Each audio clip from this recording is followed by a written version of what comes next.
Diálogos tem se preocupado em conversar sobre a questão do humanizar, que é a tarefa nossa, a tarefa dos cristãos comprometidos com o Evangelho da vida pregado por Jesus de Nazaré.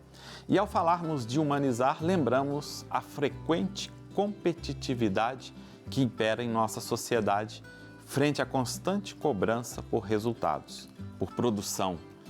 Com isso ainda vemos a grande atenção que muitos têm diante de si, que é o seu bem-estar pessoal.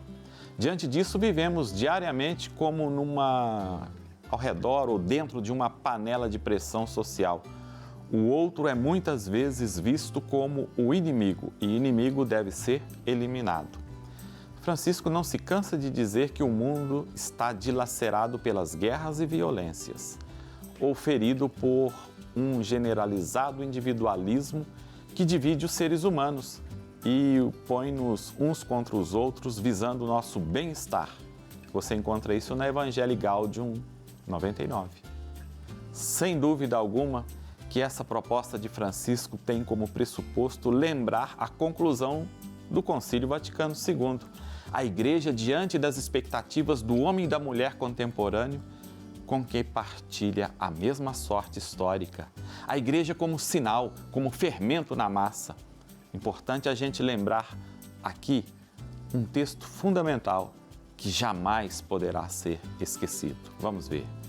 As alegrias e as esperanças, as tristezas e as angústias dos homens de hoje, sobretudo dos pobres e de todos aqueles que sofrem, são também as alegrias e as esperanças, as tristezas e angústias dos discípulos de Cristo. E não há realidade alguma verdadeiramente humana que não encontre eco no seu coração, porque a sua comunidade é formada por homens que, reunidos em Cristo, são guiados pelo Espírito Santo na sua peregrinação em demanda do reino do Pai. E receberam a mensagem da salvação para comunicar a todos.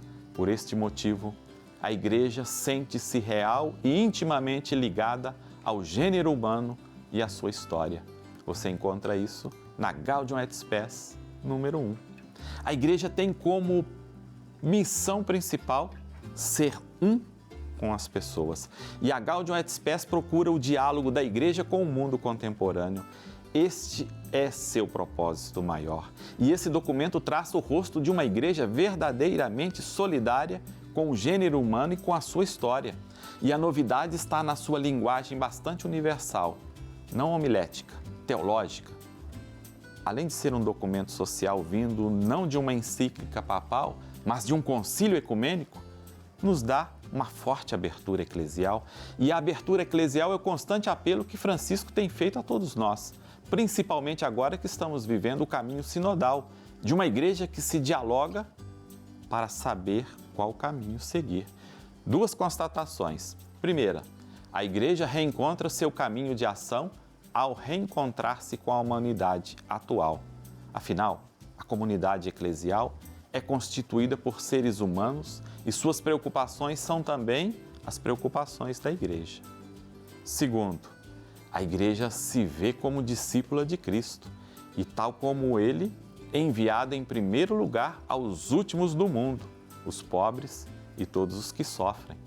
Estes são, por assim dizer, os destinatários primeiros da mensagem e da ação da igreja.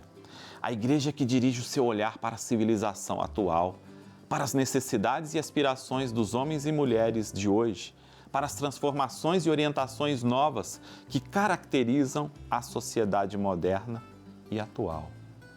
O interesse por tudo o que é humano é algo de essencial na igreja, porque ela foi fundada para os homens e para as mulheres pelo Filho de Deus feito homem, membro da família humana. Esses motivos fazem com que a igreja procure compreender a pessoa humana e ser, ao mesmo tempo, compreendida por ela. Para uma nova alegria e esperança para os homens e para as mulheres de hoje, que sejamos abertos ao projeto de humanização. Tchau, fique com Deus.